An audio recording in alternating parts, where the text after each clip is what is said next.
Chapter 22. Unexpected in April. Everything was settled in the little house on the homestead. Outdoors, the snow was all gone. A green mist of new grass lay over the prairie, and plowed land spread black and sweet-smelling under the warm sun. For 2 hours that morning, Laura had studied. Now as she cleared away the dinner dishes, she saw her slate and school books waiting, and she felt the soft breeze beguiling her to go walking with Carrie and Grace in the spring weather. She knew she had to study. "I think I'll go to town this afternoon," said Pa as he put on his hat. "Is there anything you want me to get, Caroline?" Suddenly, the breeze was icy cold, and Laura looked quickly from the window. She exclaimed, "Pa! There's a blizzard cloud. Why, it can't be. This late in April?" Pa turned to see for himself. The sunlight went out. The sound of the wind changed as it rose. The storm struck the little house. A whirling whiteness pressed against the window, and the cold came in. "On second thought," said Pa, "I believe I'd rather stay home this afternoon." He drew a chair close to the stove and sat down.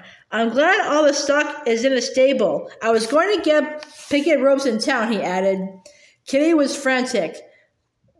This was the first blizzard she had known. She did not know what to make of it when all her fur stood up and crackled. Trying to soothe her, Grace discovered that a spark would snap from her wherever she was touched.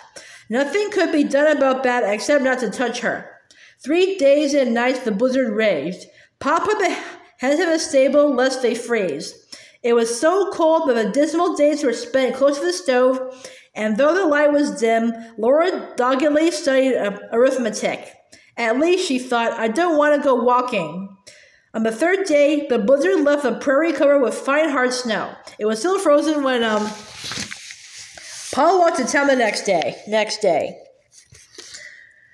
He brought back news that 2 men had been lost in that blizzard.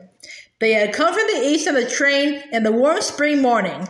They had driven out to see friends on a claim south of town, and just before noon, they had set out to walk to another claim 2 miles away.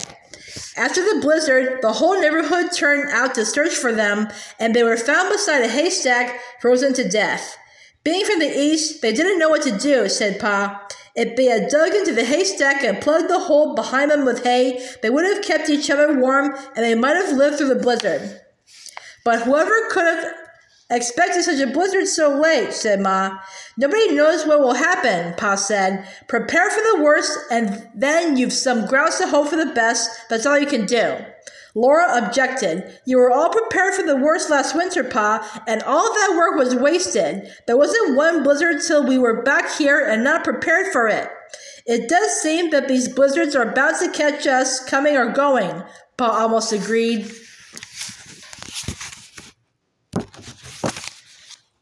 I don't see how anybody can be prepared for anything, said Laura. When you expect something and then something else always happens. Laura, said Ma. Well, it does, Ma, Laura protested. No, Ma said. Even the weather has more sense in it than you seem to give it credit for. Blizzards come only in a blizzard country. You may be well prepared to teach school and still not be a school teacher, but if you are not prepared, it's certain that you won't be. That was so. Later, Laura remembered that Ma had once been a school teacher. That evening, when she had put away her books to help Ma get supper, she asked, How many terms of school did you teach, Ma? 2, said Ma. What happened then? Laura asked. I met your Pa, Ma answered. Oh, Laura said. Hopefully she thought that she might meet somebody. Maybe, after all, she would not have to be a school teacher always.